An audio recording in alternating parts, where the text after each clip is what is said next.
tiba-tiba sangkut, tidak boleh lurus, tidak boleh bengkok.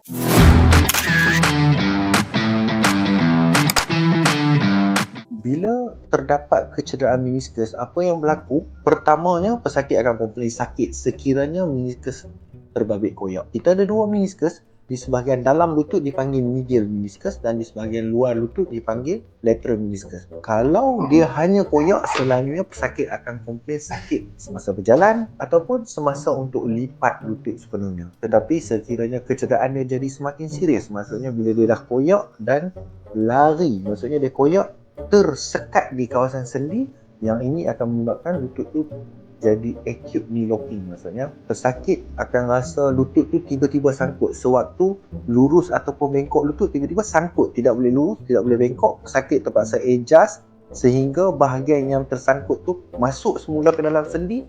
Kemudian pesakit akan rasa lutut tu kembali normal. So, sekiranya rawatan tidak dilakukan, akan menyebabkan masalah komplikasi seterusnya yang boleh menyebabkan pesakit develop arthritis ataupun tulang rawan semakin halus. Selalunya yang pesakit yang datang tu disebabkan oleh kecederaan semasa bersukan, main badminton, lompat, jatuh landing dalam keadaan twisting motion, ataupun kecederaan semasa bermain bola sepak.